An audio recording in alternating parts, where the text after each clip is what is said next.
अब हमारा सीमांचल भी सुरक्षित नहीं रहा। यहाँ भी दिन के उजाले में गोली मार दिया जाता है। जो हम पहले सुनते थे कि दिल्ली मुंबई जैसे शहरों में ये घटनाएं होता था और हम सुनते थे, लेकिन अब हमारे सीमांचल भी इन सारी चीज़ों से अछूता नहीं रहा। यहाँ भी इस तरह की घटना होने लगा है। बिहार के किशनगंज जिले के कोचाधामन प्रखंड अंतर्गत बगलबाड़ी पंचायत के रहमतपुरा गांव और इसी बगलबाड़ी पंचायत के जो सरपंच है उनका सुपुत्र या कुपुत्र जो भी कहें वो आप डिसाइड करें, सकलेन नाम बताया जा रहा है। उन्होंने एक महिला, रूबी नाम की महिला को दिन के उजाले में उन्हें गोली मार देता है। वो अपने कुछ दोस्तों के साथ मोटरसाइकिल में आते हैं और उनके बच्चों के सामने, 3 बच्चे हैं उस महिला का, उनके बच्चों के सामने उनके घर में घुसकर ताबड़तोड़ फायरिंग करता है और गोली चलाने का काम करता है, जिसमें उसकी मौत हो जाती है। हमने कई लोगों से बात करने की कोशिश की। कुछ लोग तो ये भी कह रहे हैं कि मजाक में गोली चलाया गया है, लेकिन मजाक में एक गोली चलती है, 3 गोली नहीं चल सकता। किशनगंज कोचाधामन बगलबाड़ी पंचायत के रहमतपुरा गांव की जो रूबी बेगम थी, 3 बच्चे की माँ थी, वो अब 3 बच्चे बेवा यतीम हो चुके हैं। उनके पति जो वकील है वो यहाँ पे नहीं रहते हैं, वो दूसरे राज्यों में कहीं पे मजदूरी का काम करते हैं। इस पूरे मामले में हैरत की बात ये रही कि रूबी बेगम को उनके बच्चों के सामने में गोली मारा गया। दिल पर हाथ रखकर सोचिए, जिस बच्चे के सामने में उसकी माँ को गोली मारा गया होगा, उनका जो कलेजा है शायद मुंह से बाहर आ जाएगा। इतने बेदर्द लोगों को सख्त से सख्त सजा मिलना चाहिए। बगलबाड़ी पंचायत के ही सरपंच नूरुल हुदा, जी हाँ, बगलबाड़ी पंचायत के सरपंच नूरुल हुदा, बगलबाड़ी पंचायत के सरपंच नूरुल हुदा का सुपुत्र या कुपुत्र सकलेन पर यह आरोप लगाया जा रहा है, जो कि मृतका के ममेरा देवर भी था, कि वो उनके घर पर दिन के उजाले में आते हैं और उनके बच्चों के सामने में उनके सिर पर ताबड़तोड़ फायरिंग करता है और फिर इस फायरिंग से रूबी बेगम इस दुनिया को हमेशा के लिए अलविदा कहकर चली जाती है। बहुत सारे सवाल जहन में आ रहे हैं, बहुत सारी चीजों पर बात होना जरूरी है कि सकलेन के पास बंदूक कहां से आया। रहमतपुरा, जिसे कि पहले डाकोपाड़ा के नाम से जाना जाता था, लेकिन अब उसे रहमतपुरा नाम दिया गया है। बगलबाड़ी पंचायत के सरपंच के बेटे के पास बंदूक कहां से आई, और ये भी बताया जाता है कि जब वो आए तो उनके साथ उनके कुछ दोस्त थे। हम समझते हैं कि वो अकेला नहीं है, उनकी एक पूरी गैंग होगी। इससे पहले भी रहमतपुरा में इस तरह की घटनाएं हो चुकी है।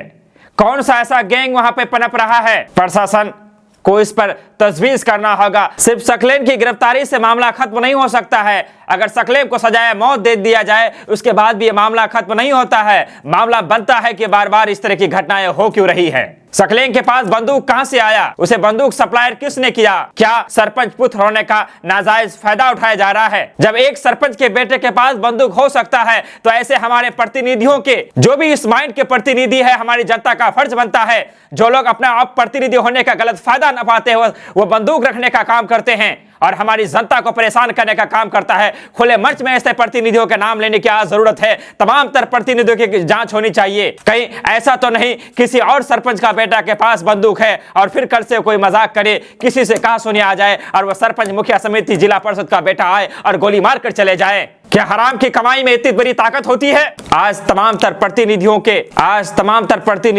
ऐसे तमाम प्रतिनिधि जो इस तरह के बेटे, उनके भतीजे इस तरह की हरकत करते हैं या फिर आपको लगता है कि वो हरकत कर सकते हैं, तो इस पर अभी से जांच होना चाहिए। सबसे बड़ा सवाल है कि सकलेन के पास बंदूक कहां से आया। जाहिर सी बात है कि बंदूक तो उसने घर पे नहीं बनाया होगा, उन्हें बंदूक दिलाने वाला कोई होगा। और बंदूक तो कोई खिलौना नहीं है जिसे हर कोई रख सकता है। उनकी पूरी हिस्ट्री खंगाला जाना चाहिए, उनके कितने सारे दोस्त हैं और कौन कौन लोग हैं और इससे पहले वो क्या क्या क्राइम कर चुके हैं। सरपंच नूरुल हुदा की इसमें क्या भूमिका है, उन्हें भी जांच के दायरे में लेना बहुत जरूरी है, क्योंकि दोनों परिवार रिश्तेदार थे।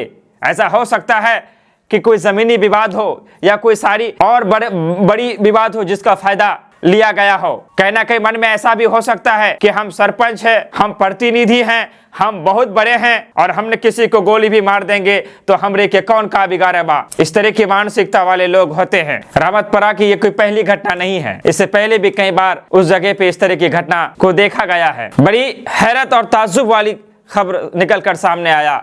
हमारे सीमांचल में इस तरह की बातों का होना हमारे लिए एक नई चीज है। हमारा सीमांचल ऐसी घटना को कदापि बर्दाश्त नहीं कर सकता है। एक अकेला सकलेन ये हिम्मत नहीं कर सकता। सकलेन के पीछे कितने लोग हैं, उनका कितना गिरोह है, इससे पहले वो कितने क्राइम कर चुके हैं, इस पूरे कांड में वहां के जो सरपंच है नूरुल हुदा की क्या भूमिका है, इस पे भी जांच होना बेहद जरूरी है। एक महिला को, एक माँ को उनके बच्चों के सामने में गोली मार दिया जाता है, क्या गुजरता होगा उनको बच्चों पर। अपने ऊपर आप लेकर सोचिए, अगर आपकी माँ को आपके सामने में गोली मार दिया जाए तो आपका दिल क्या करेगा, किस तरह की दर्द से गुजरते होंगे आप। आज सकलन नाम के व्यक्ति जिस पर यह आरोप लग रहा है, हालांकि प्रशासन मामले की जांच कर रही है, पूरे मामले को अपने स्तर से देखने का काम कर रहा है। किशनगंज प्रशासन जो हमेशा से एक्टिव माने जाते हैं, उद्भेदन करने में आगे रहते हैं, सच्चाई को सामने लाने में के लिए जाने जाते हैं, हम उम्मीद करते हैं कि किशनगंज प्रशासन इस बार भी बेहतर करेंगे और जो लोग मुजरिम है, पूरे गैंग, पूरी कमेटी, पूरा जो गैंग है, सबको सलाखे के पीछे डालने का काम जरूर करेगा। रामतपुरा की घटना ने पूरे सीमांचल को शर्मसार किया है। रामतपुरा की घटना ने पूरे किशनगंज को शर्मसार किया है, पूरे बिहार को शर्मसार किया है। हमारे सीमांचल में इस तरह की घटना नाकाबिले बर्दाश्त है। प्रशासन को कठोर से कठोर कार्रवाई करने की जरूरत है और हमारे यहाँ के नेताओं को चाहिए कि इस पर बयान दे और अपने स्तर से लगे, ताकि दोबारा कोई सकलन पैदा ना हो सके, दोबारा कोई सरपंच का बेटा हथियार रखने की हिम्मत ना कर सके। क्या सरपंच होने का मतलब है कि हम अपने बेटे, अपने भतीजे को हथियार दे दे, गोली दे दे, बंदूक दे दे? सबसे पहले तो सरपंच को अपने पद से इस्तीफा देना चाहिए। आज 24 घंटे के अंदर उन्हें अपने पद से इस्तीफा देना चाहिए। सबसे पहला काम तो यह होना चाहिए। केडीबी लाइव बगलबारी के सरपंच नूरुल हुदा से इस्तीफे की मांग करता है और हम यहाँ की प्रशासन से भी गुजारिश करेंगे कि तत्काल उन्हें पद से हटाया जाए, नहीं तो ना जाने और कितने लोग होंगे जिनकी जानें जा सकती है। इन सारे घटनाक्रम को लेकर आपकी क्या राय हो सकती है? आप क्या मांग कर सकते हैं प्रशासन से? आप क्या सोचते हैं? एक प्रतिनिधि जिनको काफी इज्जत मिलता है, उनके परिवार से कोई इस तरह की हरकत, अपने रिश्तेदार मौत के घाट उतार दिया जाता है, क्या ये सही है? इन सारी चीजों को लेकर आपकी क्या राय हो सकती है? अगर आप हमें फेसबुक पेज में देख रहे हैं तो लाइक करें, फॉलो करें, शेयर करें। इसी खबर को यूट्यूब में देखना चाह रहे हैं तो केडीबी सीमांचल या भारत की बात में जाकर आप देख सकते हैं। लेते हैं आपसे विदाई इस वादे के साथ कि फिर आएंगे आपके बीच। तब तक के लिए धन्यवाद, शुक्रिया, आदाब।